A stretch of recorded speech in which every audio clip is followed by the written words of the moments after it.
वकुल लिल मोमिनाती, अल्लाह तबारक व तआला ने कह दिया कि ए नबी अब आप ना मोमिन औरतों से भी बात करें।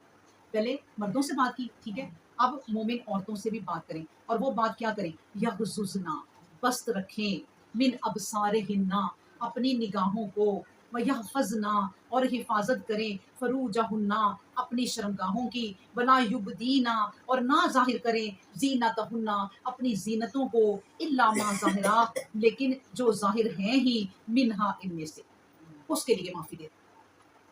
इसका मतलब है कि अल्लाह तबारक व तआला ने ना औरत तैयार ना भी हो ना ब्यूटी पार्लर से, या खुद फैशन ना भी करे, अल्लाह ने खुद औरत को एक ज़ीनत दे दी।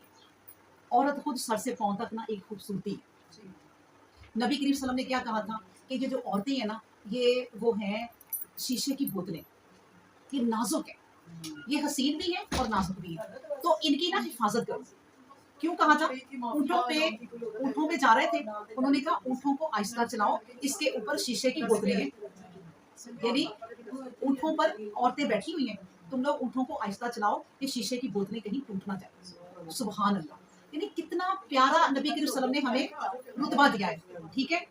अब इसलिए फिर अल्लाह तबारक व तआला ने इसलिए कह दिया कि देखो तुम तो खुद एक हुस्न हो, औरत जो है वो खुद एक हुस्न है, कि तुम्हें ज़ीनत अल्लाह ने दे दी है, तो तुम ज़ाहिर ना करो अपनी ज़ीनत को, यानी अपनी सारे जिस्म की बॉडी को, तंग लिबास ना पहनो, फैशन करके ना निकलो। तुम तो पहले ही अल्लाह ने तुम्हें हुस्न दिया और तुम और ज़ाहिर करके जा रही हो, तो तुम माशरे में फिर बुराई फैलाओगी। हाँ, तुम्हारे लिए ये सहूलत कर दी है कि जो ज़ाहिर ही है ना तुम्हारे अज़ा, वो उसको छोड़ो।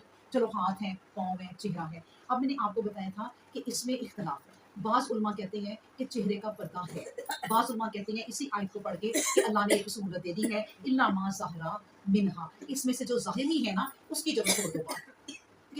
लेकिन इसको भी सजाओ ना, हाथों को सजा के ना निकलो कि 5-6 अंगूठियां पहन लो, चूड़ियां पहन लो, मेहंदियां लगा लो, और मर्द को एकदम नजर आए वो खूबसूरत हाथ, तो वो दोबारा मुड़ के देखे। सादगी में फिर जाओ, फिर चेहरे का पर्दा अगर नहीं करती हो तो स्कार्फ लो और सादा जाओ, कोई झुमकी और जेवर ना जाहिर करो। तो फिर ये है कि अल्लाह ने कहा कि तुम, फिर वो मैं दोबारा दोबारा कहती हूँ कि तुम तो खुद एक जीनत हो और ऊपर से तुम और जीनत करके चलती हो, तो फिर तुम क्या करो? अब देखिए ना, यहाँ तक कि खुशबू लगाने से तो मना कर दिया नबी करीम सल्लल्लाहु अलैहि वसल्लम ने भी। तो एक औरत मस्जिद से आ रही थी, तो एक सहाबी ने कहा कि तुम कहाँ से आ रही हो? उसने कहा मस्जिद से मैं आ रही हूँ।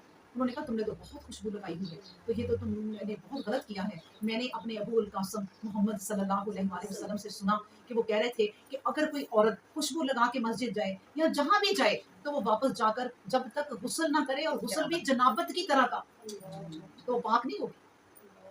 यानी खुशबू भी अट्रैक्ट करती है मर्दों को, कि आप खुशबू लगा के या फिर कोई फूलों के जेवर पहन के